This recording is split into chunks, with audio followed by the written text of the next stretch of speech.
creative space Do you for think this guy everybody. loves Toronto? I love the 6 man. I can't lie.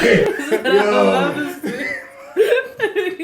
where my heart is. So, can you tell the audience a fun fact about yourself? Because I can think of a few. I can think of one for Alice as well. I can think we're going there. We're going there. So, if some of you don't know, Soleil is a really, she's an amazing artist. She's a big artist also.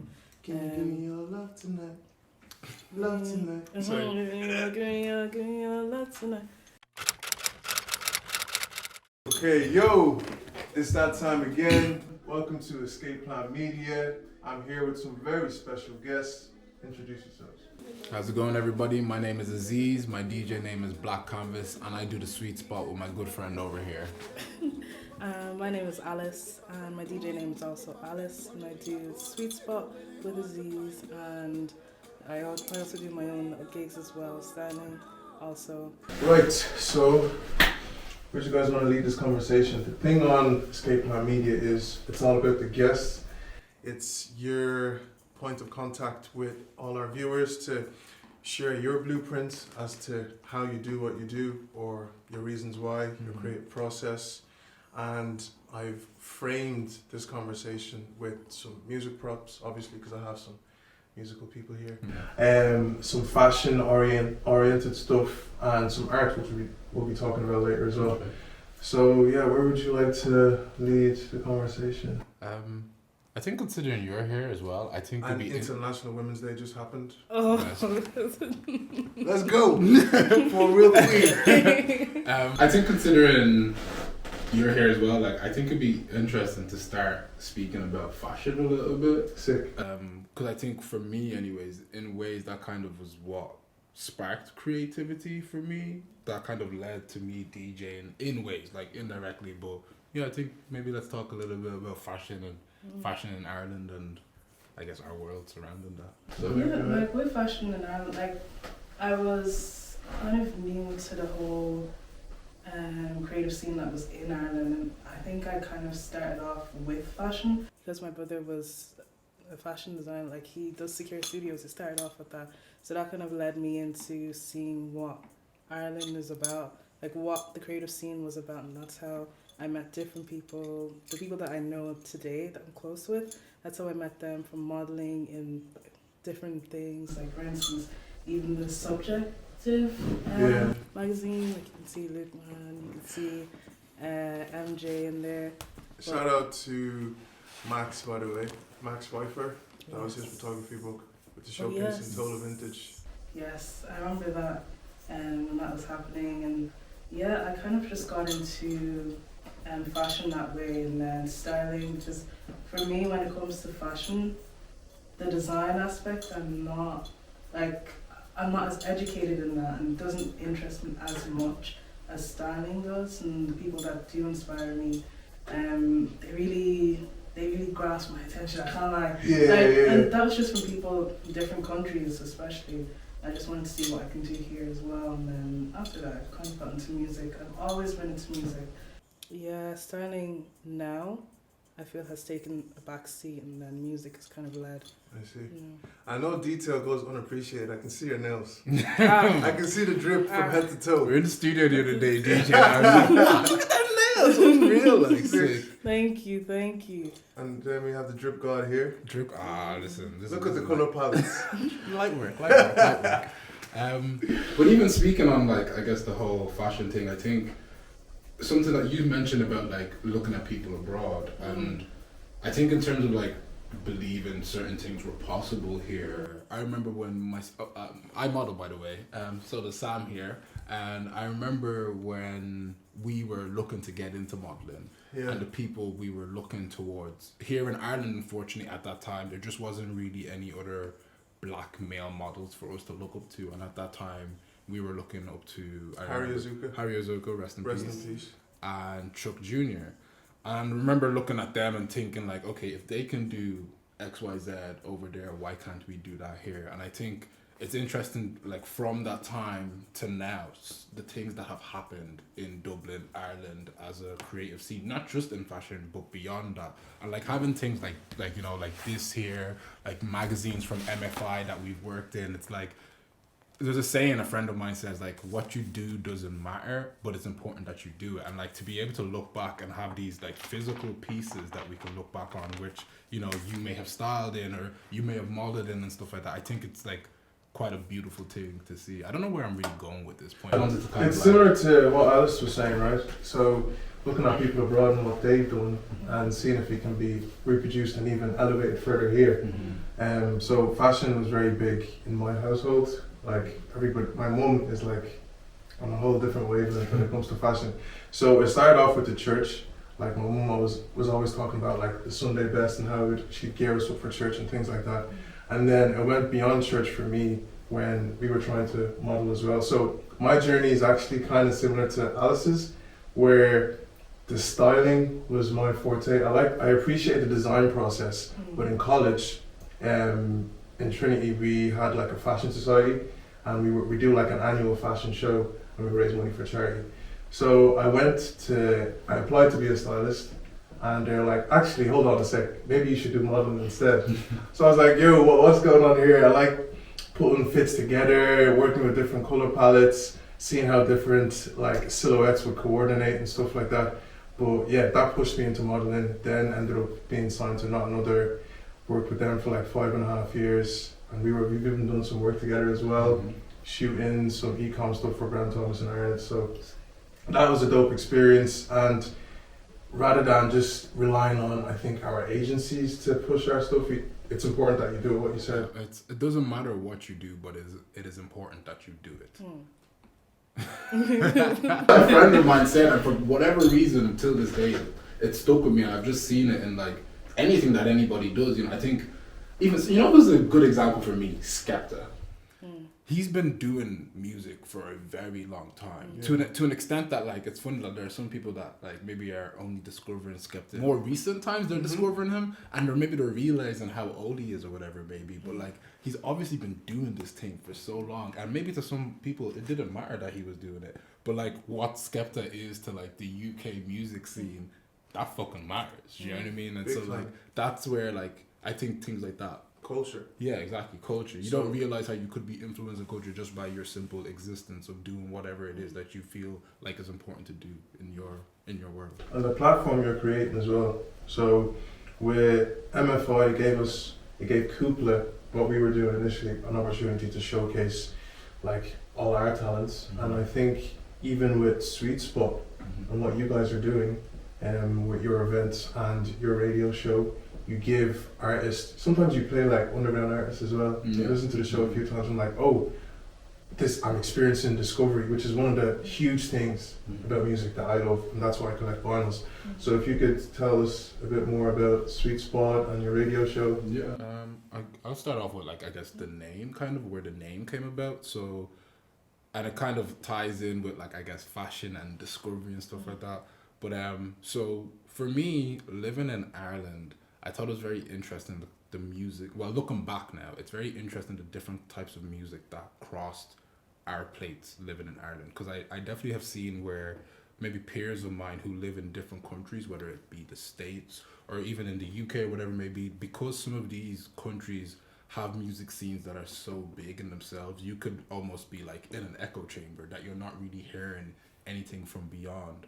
Whereas here in Ireland, I find that although we do have our own music scene here, I find that there's a lot of music from across the world that crosses the plate here, our plates here, whether it be music from the States, which is just, I feel like across the world, like we are very exposed to like the US of A and its creativity. But then also like living in Ireland, there was very close proximity to music from the UK. So a great example for me where I saw that some people did not have like maybe the UK music knowledge that I felt that like many people would have was when I saw that Drake started working a lot with UK artists.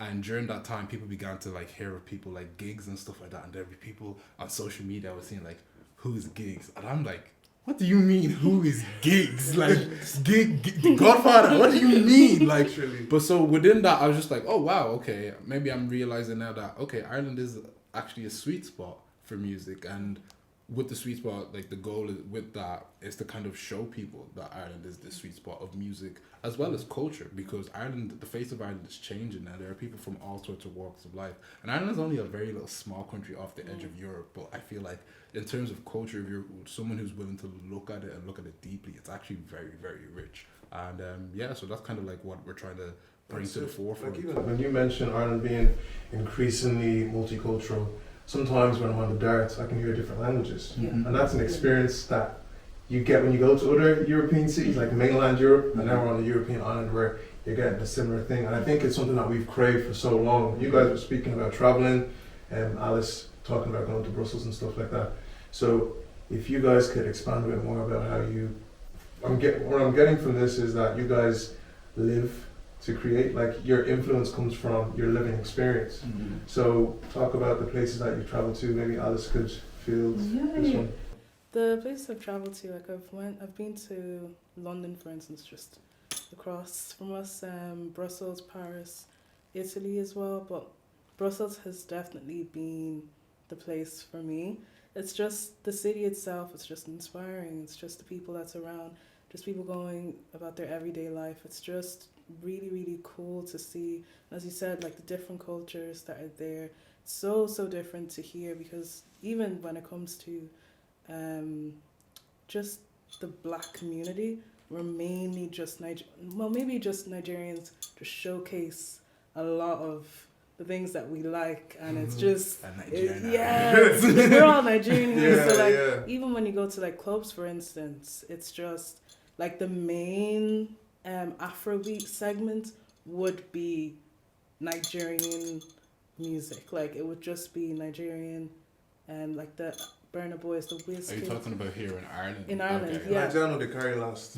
But when you go over there, it's like it's just Congolese music. It's just I don't know what the genre would be. It's different. Yeah, like it's different. You feel like you're hearing more genres from the continent of Africa, like as opposed not to just Nigerian Afrobeats. Yeah, like it's really, really cool to see. And just as a DJ, for instance, just seeing how people just take the music in. I feel like over here, it's like when you play something different, it's like, okay, we've had enough. It's okay. Can we go back to Afrobeats something now? familiar, yeah. Everyone wants to feel that familiarity over here, and that's why when it comes to music being played in like Dublin, it's very, people always complain, say that, oh, it's the same kind of music that you're hearing constantly, but at the end of the day, that's what people are constantly in your ear telling you to play.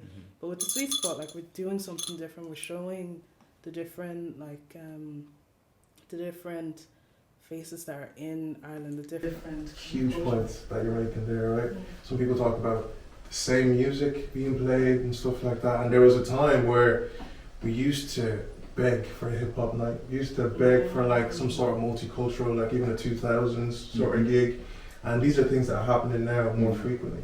Sure. So as opposed to hearing the same music, we're also seeing different groups of people rather than seeing the same people. We're getting to see that overall outlook on how diverse Dublin is. So I think that's something that you guys are balancing pretty well with the sweet spot. You can see, I see dancers go there, they have their time, their moments, whoever does your footage. That's my point right there. No, for real, like you guys have built an environment with different subcultures and they can all coexist. So yeah, that's something that I would want to experience. So you guys have a gig coming at the end of the month? Friday the 31st in the Racket Space is our next event. It's called Enigma, and even again to touch on another point within that, I think deeply about a lot of things for some reason, but so the word Enigma, why we named the event Enigma was right now currently in Dublin, and actually across the world, but more specifically in the context of Dublin, there's nightlife spaces are disappearing. Spaces where we can go and dance are disappearing. And of course, I get it. There's a lot of different things at play in the world right now. There's a cost of living crisis we're going through. We just got out of a panini. You know, there's a lot of things going on in life. Yeah. There's a lot of stuff going on in the world right now that like I guess it's contributing to like this loss of creative spaces or spaces where also like you go to release. And when I say release, that's like at the end of a long week, you want to go out and dance. You know, sometimes there's a lack of spaces. Even trying to like put on events. You know, we're looking for venues sometimes, and like there is a lack of like venues that you could choose to like to put on XYZ event. And so with Enigma, the thing about Enigma is something you can't like fully understand, or like sometimes, you know, it appears and then disappears. And so that's why we call it Enigma, of like, you know, this thing can pop up now, and like ultimately we want you to enjoy this thing while it lasts. Because I've seen with like certain things closing down during the pandemic, you know, we're all like, oh no, this thing is closing down or whatever it may be. But also I remember sometimes when these things are open, some people have attitudes that they're like, you know, they're not as bothered to go here, or they don't feel like they're bothered to go out, or they just don't feel like there's an urgency to go there at all. You need because to give people their flowers while they can still smell. Exactly, you know, and that's the thing. It's very important to like go and enjoy these things now while they're here. And I get it, you know, you're not going to want to always go out, but understand also like in terms of like supporting your own culture and what exists here, like you have a part to play as well. Like a party is only as good as the people that are there. You could have all the most amazing DJs like Alice and myself playing, but you know, if we're playing to nobody, is it really a party? We need people there as well. So like it's very important that like I guess that is acknowledged, that like these spaces in themselves, they can be enigmas and they might disappear, and that's just the sad reality of the world. Yeah, you've described it really well, because to me, Dublin's nightlife experience is an enigma, like in and of itself. Like, so you go out on a night out, going home afterwards can be a bit of an ordeal or whatever, and you hear people talk about like how, there's nothing really here. Like some people would have a pessimistic outlook on, there's nothing really here in Dublin or whatever. I need to go abroad to experience these things, or I need to move and emigrate to experience like a nightlife that I would really enjoy. Whereas I think we spoke about this before. I think Alice could add to this as well, in the sense that you can't really say those things without contributing to what's here. In the sense that like you can say, okay, Dublin's nightlife is X, Y, and Z, but what are you doing? Are you going to these events? Are you like offering your ideas to these DJs and event spaces? Like, okay, what are you doing for Dublin's nightlife here? And if more people go to these events, maybe the transport infrastructure can improve. If there's no demand for like a night link from one location to the next because people aren't going to these places and they're going abroad, well, it's not going to really change. So to affect change, you actually need to go to these events, experience them, and then offer your critique and whatever ideas that you may have to these event spaces to see them improve. Yeah, no, sure. Even like after this, later on today, I'm going to talk with, it's involved with Dublin Digital Radio. It's called Space Wars, and what I've gathered from it, it's kind of like a discussion to speak about.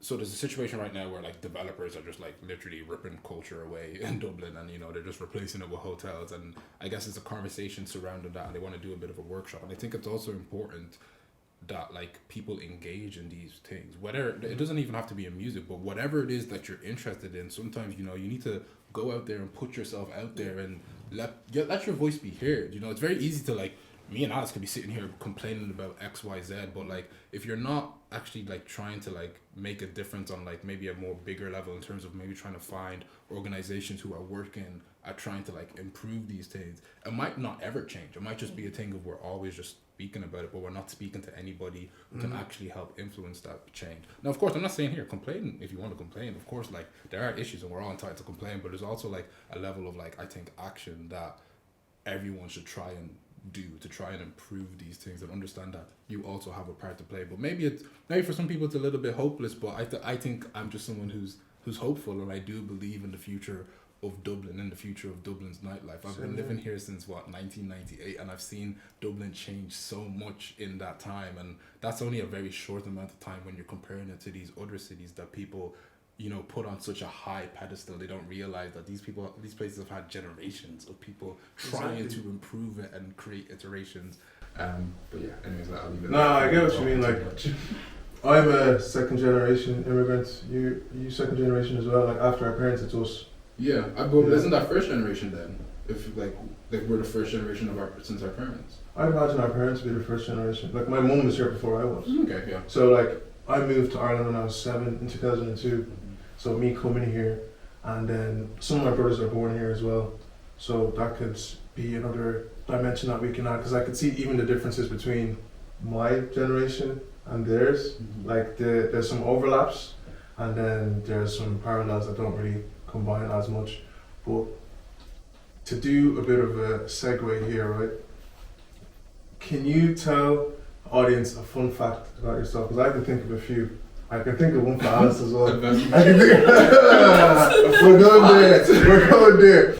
So, some of you may not know that Alice has played in the stadium. Oh, Alice has supported You did a huge Irish band and a huge Afro-Irish artist. So I don't wanna spoil the story. I'm gonna let the main character okay, do it going for there. us. You're good. Oh, You're a good okay, host. okay, wow, I'm going there. Okay, so I basically did. So to start off, I'm Soleil's DJ. So if some of you don't know, Soleil is a really, she's an amazing artist. She's a big artist also. Give me your love tonight. Love tonight. Sorry. Give me your love tonight. So I'm the DJ for Soleil, and she was able to land an amazing gig with Westside, and it happened in the Aviva Stadium last year, I think June. It was wow, guys. Yeah, how was that like?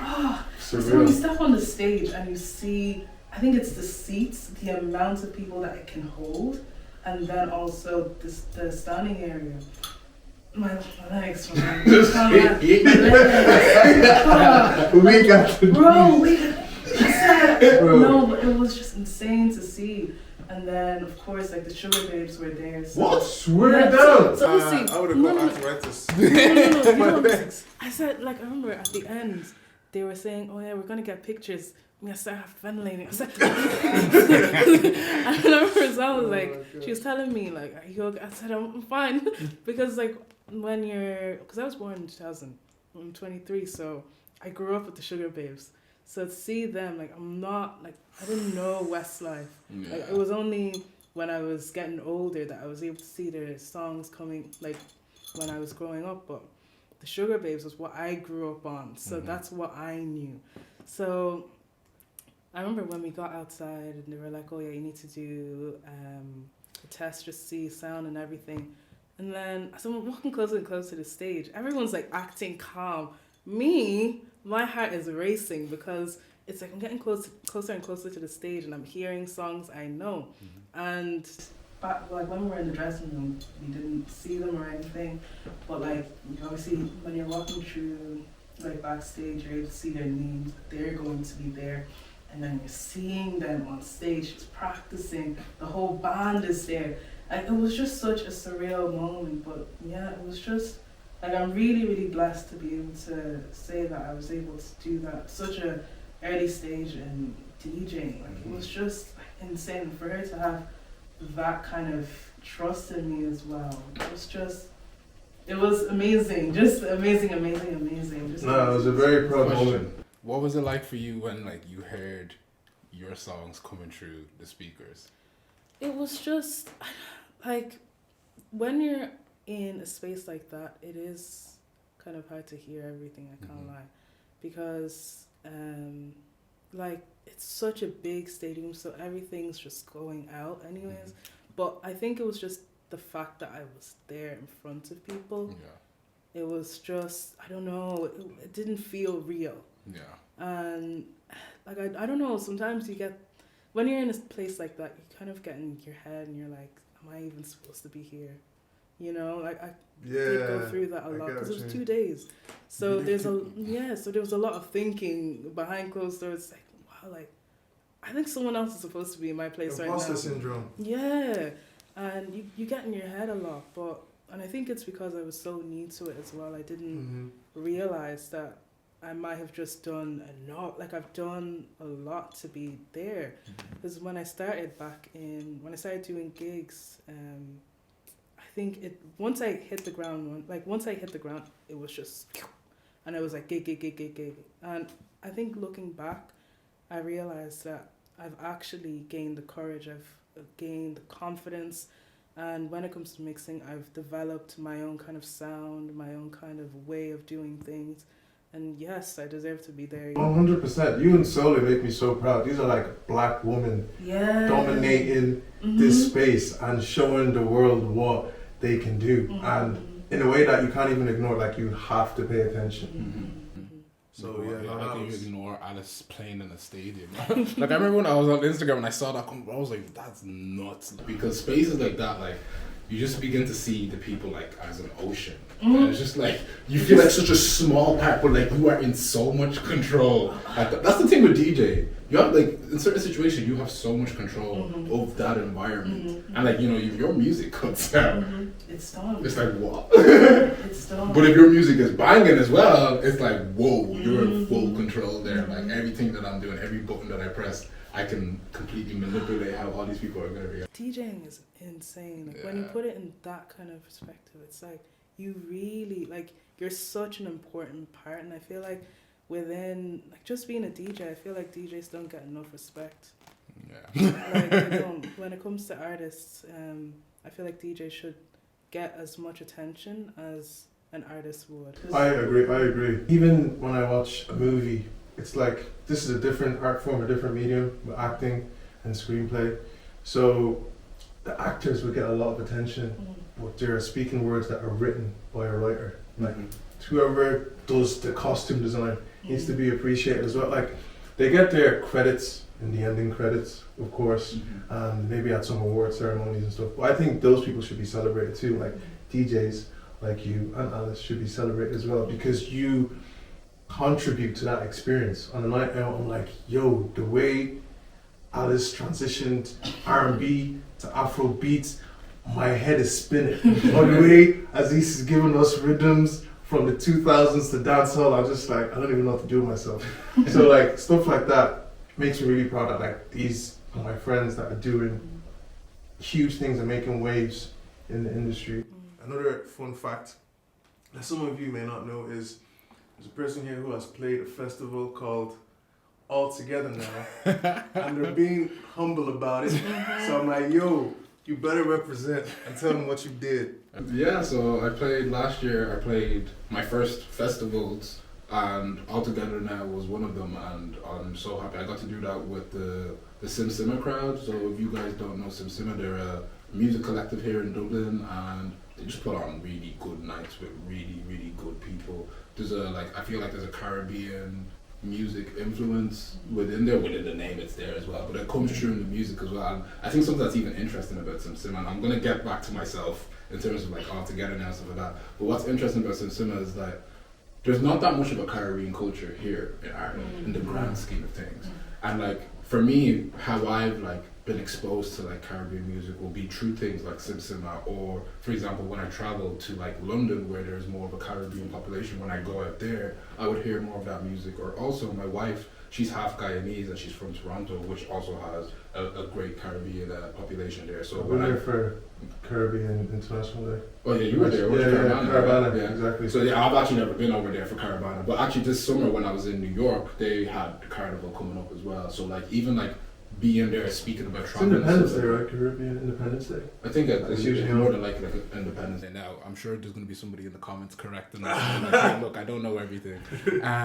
But yeah, like speaking of traveling, I also like to segue to that. Like when I was in New York during that time, and like I was hearing like Caribbean music, that's something for me in terms of like inspiration when it comes to DJing. Is that like I like when I travel, I like to kind of really open my ear to the sounds of that place, whether it's certain cultures that exist there, whatever maybe. I like to use that as an opportunity to kind of immerse myself, and then when I come back home, kind of whether it be the next mix that I'm gonna make or the next party that I play, I want to try and use that as an opportunity for inspiration, because I think it's very important that like you need to live to be inspired sometimes. You know, sometimes we can like be on a laptop or whatever, maybe really try to dig into something that way, and you can be inspired that way, but I think there's definitely an element of like just like living your day-to-day life and just maybe trying to be a little bit more open to certain things around you that could help inspire you. So the festival, that was an amazing experience, just to like be on like a big stage and to be able to even just announce to people that like I'm playing a festival, because I think as a DJ The there's name's on certain a card. I was just like, yo, we used to go to festivals to see these people, and now you've become them. Like being on one side of the screen watching it happen, and then being on the other side making it happen. I'm just like, yeah. It's mad, like, you know, I still have like my performer wristband and stuff like that, and it's just like, yeah, I think there's certain, as a DJ, I think there's just like certain milestones that like you have. So like for me, like I remember at the beginning of that year, I was like, I need to play a festival this year. And then like that came, I was away at the time that someone like messaged me and they're like, hey, like, do you want to play at this festival? I was like, what do you mean, do I want to? Of course I want to play at the festival. Yeah. So no, it was a really, really good experience. I remember during that time I was kind of going through like a disco era. So I was like, I have to give some of these guys some disco and that. It's just like, yeah, to like, even like the run up to it, to be thinking about like, okay, what do I want to play? How am I going to play it for these people? Like, I really enjoyed that journey, and it's just like, it was very special. I really hope that like I get more opportunities to play music to crowds, and hopefully they take in what I'm trying to give out, kind of thing. For real, because you guys essentially make the soundtrack to our lives. On a night out, or maybe you're mixing something and I'm commuting on my way to work, or working on a project, you guys essentially make the soundtrack. Sometimes when I feel like I'm at one of your events, it feels like I'm in a music video. I'm not even kidding. It's just like, yo, this is content that is fed to me in a way that I wouldn't have myself. Even with these vinyls, these artists have done incredible work, and it's an amazing body of work, right? But you guys have taken that and created something new. There's a curation that happens. Yeah. I like to, when it comes to DJing, I like to think of it as like, we don't necessarily make the music. I don't make songs. I'm not in music production, but like, we curate the songs like live there and then. Like, you know, we're like, okay, I'm playing this song. Maybe you might hear a word in that song and that makes you say, okay, I'm going to play this next song. Or you see somebody on the floor dancing in a certain way. You're like, you know, I need to keep them moving in a certain way. And like, there's an element of curation that happens live there and then. And you were speaking about like DJs not getting enough respect. And I definitely do feel that. And I don't even think it's like a malicious, like, oh, we don't respect DJs. I think we also live in a world nowadays that a lot of our music now is on demand, as is prior. In the past, it wasn't as on demand. You know, you would, back in the past when it came to DJs, you might come across the DJs through like, yes, at parties, but also it could be like the radio. Whereas now we have like Spotify, SoundCloud, Tidal, Apple Music, whatever you use. So you have your music and you can play it on demand. So at home or in work, you can play whatever you want and you don't have to ask anybody to do that. But then there's this element that I feel like sometimes it translates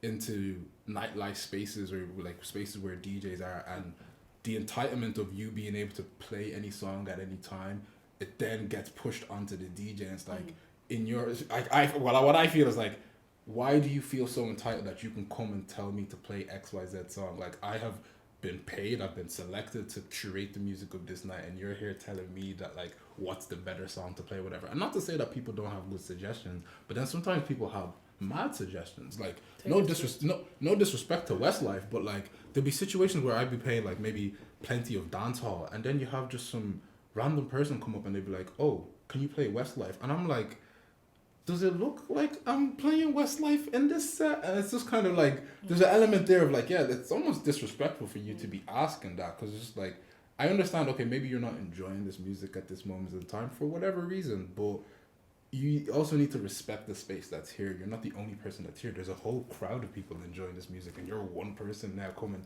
and you want to completely change the vibe for you. I don't know. There's an element of entitlement there and disrespect that I think that does happen. So because I think part of the reason why DJs wouldn't appreciate something like that is because if you go to a museum or a gallery and you're experiencing the art that a painter has done, you wouldn't ask the painter to do it a different way, put it in this position. yeah. Like you wouldn't necessarily do that. Or if you're, I don't know, watching. You might not even have the opportunity to. I think that's you also the wouldn't- thing. it's The a- DJ it's is a there mirror. in front of you. Exactly. The artist is gone. The artist might be dead. Do you know what I mean? So like, but in that situation, the artist, because that's the thing. It took me some time to realize that, but we are artists, and like the artist is there right in front of them, so they can be like, yeah, blah blah blah, say X, Y, Z. Like, Because you guys are curating that experience in the way that a gallery installation would be done. You wouldn't now ask the gallery coordinator to shift the light this way so you can get a better picture. yeah. Like you wouldn't do that. So I don't know why you would. In some ways, I feel like it's difficult to do what you guys do. you're curating something live, and at the same time there's additional pressure that's coming from different angles. So you're focusing on making sure that this transition hits, and then there's somebody else in your ear talking about how like that's the challenge of DJing. Like that's one Bruh. of the big challenges of DJ. And I remember like when I was learning how to DJ, like watching videos, that was something like they brought up. Is like, yeah, okay, you could be mixing blah blah You're blah, counting and the someone beats, could literally like counting come it. along and like ask you a question, and like you need to be prepared for that as Yeah. well. Like which Yeah. is a challenge in itself sometimes. Yeah, that's wild. So I'm gonna shift now to talking about art. I don't know how you guys feel about physical art. We talk about digital art a good bit with like NFTs and such, but there are some artists that I want to highlight now. But this piece right here, have you ever been to the Starbucks on Dame Street? I have, yes. The artist behind that did this. Her name is Vicky E. Varga. Okay. On Instagram, it's Color Walk Art. So that's color without the U. And yeah, I bought this piece from her because I feel like she's gonna be huge one day. No. And like her stuff is amazing. So she does all the art in Starbucks on Dame Street. Phenomenal artist. I just want to shine a light on her. So how do you guys feel about art? I've seen you guys frequent galleries and places, and at home and abroad. I'll get to abroad later. I have a piece from Canada too that I want to highlight. When it comes to art, like I wouldn't be the best when it comes to like reading art and stuff, but I do definitely appreciate it. Like I'm not up to date with a lot of the Irish artists. I would love to be plugged, if but yeah, like when it comes to art, art over here, it's definitely. I feel like maybe I'm just not aware of the art culture, but it's very almost. Don't want to say grouped. What there's a word. Okay, yeah. There's it's a niche, and I feel like I don't necessarily fit in with that niche, but Do you feel it's not accessible to you? yeah. Why? Like in what way? I think it's just because of the I think it's the people, and I think it's also myself as well. Because of course, like I'm not an artist, I can appreciate it. So if anything does pop up on my page, I will go like. I agree with you. There's like the art college that's more known here in terms of fine art and design would be NCAD, and they do have their own little niche and community that they stick to and reinforce. They host events and spaces here and there, but like you'd have to be a purist to know about it. Like you wouldn't be like somebody that just kind of likes art, like a tourist, and like you go to different places here and there, but you need to be like clued in to know that those things are happening. Exactly. They don't make it accessible in the sense that, oh, everybody is here to participate, or like on a culture night, oh, this art exhibition or installation is happening. They just share it amongst their peers. You'd have to go out of your way. I don't know how That's what true I'm that saying. is. I feel like on Culture Night, for example, like the whole list of all the works that are happening are up there. So Are like, yeah, so I think it's more like in situations like that. I think it's sometimes maybe it's us, we don't do a good enough job of like seeking these things out. And I think sometimes where I see that happen is like maybe when we travel to other places, we seek them out a bit more when it's not like in our backyard, for example. But when it is like in our backyard, sometimes people just don't tap into it as much. Because I don't, in terms of it being accessible, I feel like I go to museums here in Ireland. I go to like IMA, for example. Yeah. And the Douglas Hyde, I was there recently as well I went to go see an exhibition there. I can't remember the name of the artist. I'll have to double check that. I think you can go to IMA, you can go to the Irish Museum of Modern Arts and appreciate it, or you can go to the National Art Gallery and appreciate it. But when it comes to engaging peer-to-peer, I can't meet that artist. For example, Edward had an exhibition in Derry, and I fully drove down to Derry to support and see like what he's done with his I think that was part of his dissertation for college. Incredible pieces, and I can talk with the artist and be like, oh, what was your vision here? You can engage, and I'm not that well versed in art, to be honest. It's just an interest that I'm trying to follow, and being able to communicate with the artist elevates my consciousness that much further. Like, whereas if you go to IMA, you see the artist, you see a little description. It's not the same. Like I can go to you guys after a night of being like, sick set. Mm-hmm. Can't wait to see the next one. Mm-hmm. I like what you did with such and such a song. Mm-hmm. It's like an exchange. Whereas I feel like the art community here in Ireland can do a better job of allowing that exchange, facilitating that. Just I've created this art. I've created this art. Here You go see it wherever you want. Okay.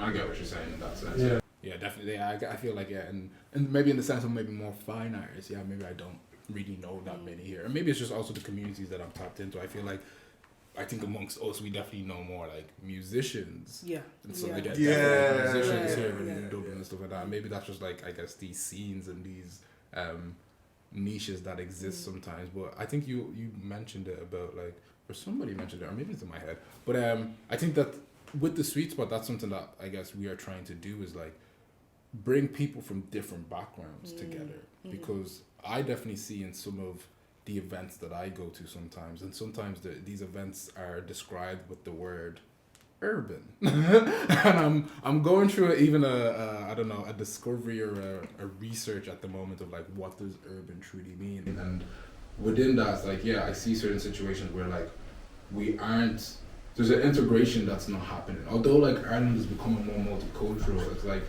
people are pocketed off into like separate places rather than like coming together. And for me, I think what urban culture is like these different communities all existing within an urban setting and trying to like use the infrastructure that is at play here to like work together, live together, party together, whatever it may be. But like there's definitely an element of an integration that needs to happen there. I think like what makes New York a great urban center is all the different people that are there and how they're all interacting with each other. So when the word urban is used to describe one specific demographic, which I find is usually just used to describe the black demographic, I almost feel like that's not even the best representation of what urban truly is. That's my opinion anyway. I'd agree with you.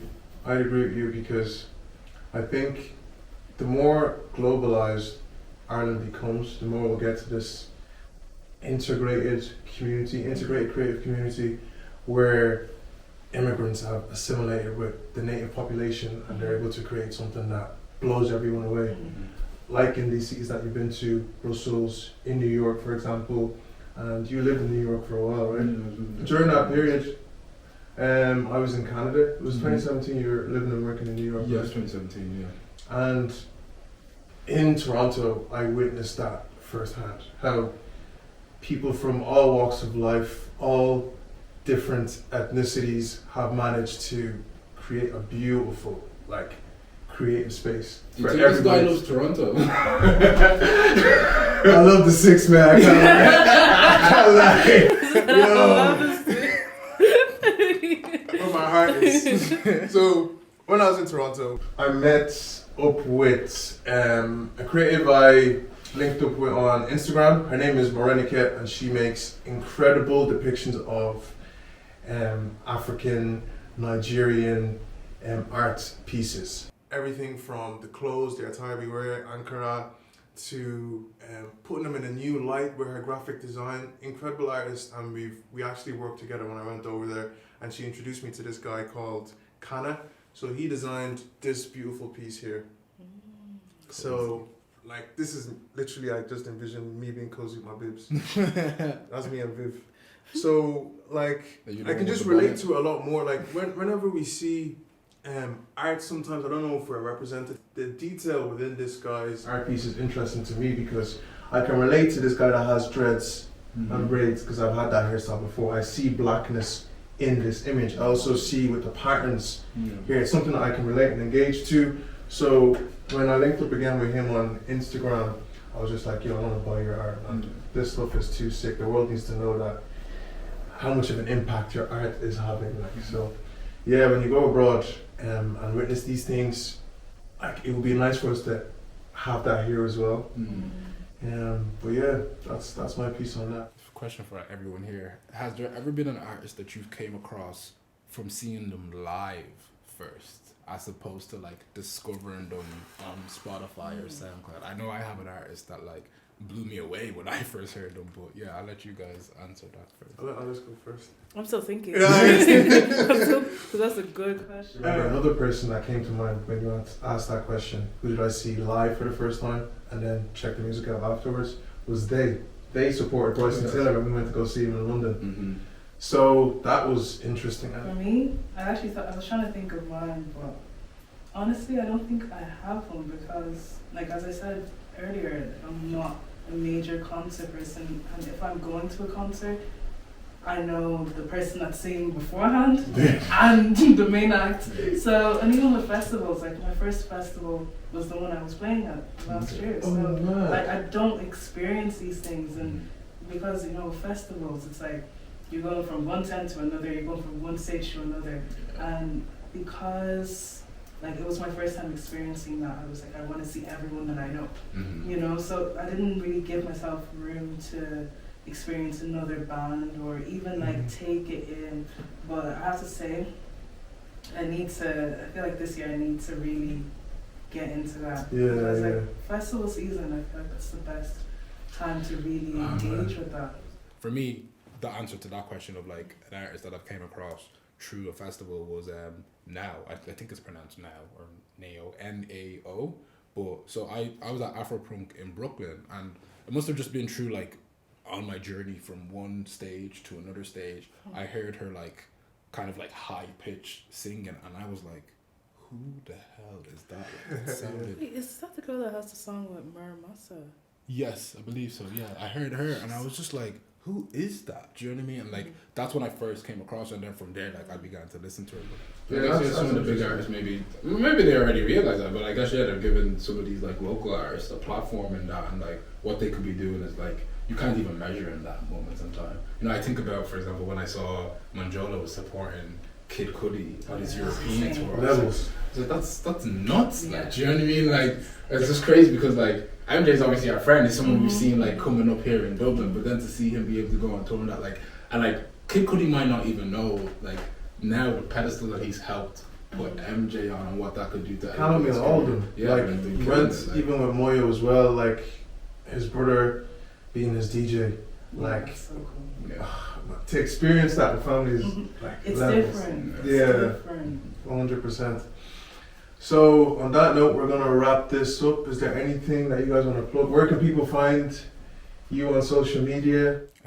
You can find me at Azeez AZEEZ .Saeed SAEED. That's my Instagram handle, and then you can find me on SoundCloud under Black Canvas, and Black Canvas is spelled in a very interesting way. It's spelled BLKCNVS. Oh, you're fancy, huh? I'm fancy.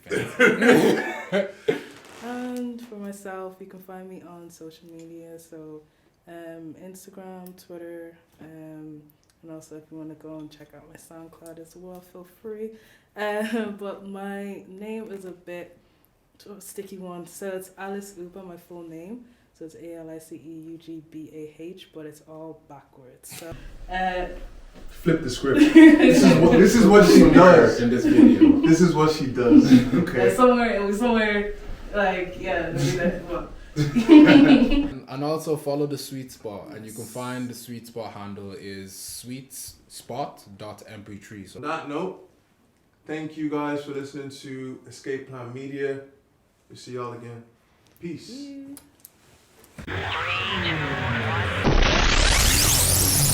Subscribe and spread the word.